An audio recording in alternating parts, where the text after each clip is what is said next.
what's the trade-off with adopting GenAI?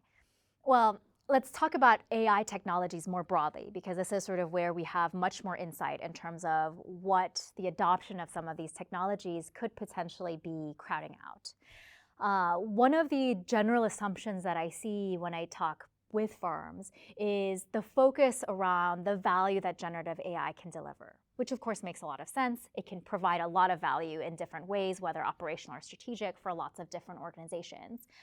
But I think one of the risks with thinking about simply the value of AI without the trade-offs is that oftentimes it may not have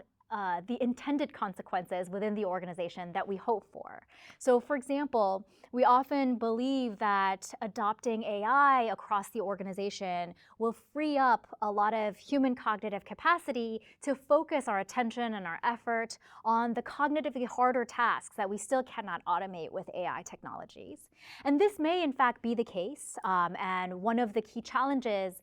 for firms and for the next few decades may be to figure out how do we actually realize some of these gains. But in some of the early evidence that we're seeing in these early years of adoption, it may be that adopting AI may help enhance some of the tasks in some of the domains that we're looking at, while actually worsening some of these higher level reasoning tasks that we believe will get better by adopting these AI technologies. So for example, in a financial investment research firm that I've been collaborating with over the last couple of years to understand the impact of adopting predictive AI into their organization to help their analysts make better recommendations about securities to invest in, one of the interesting insights that we have been uncovering is that with the adoption of AI, what we are seeing, as we have been seeing across lots of other contexts, is that decisions can get better. So our predictions about which securities to invest in may in fact improve over time.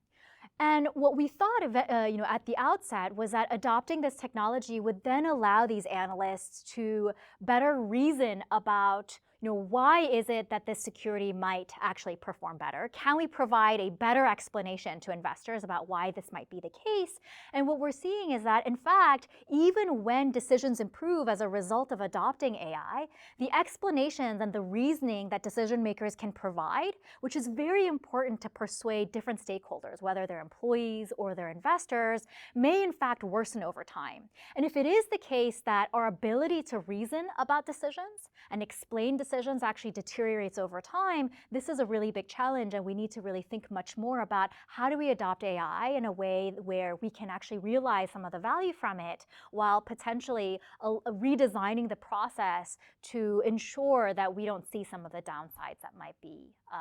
be present.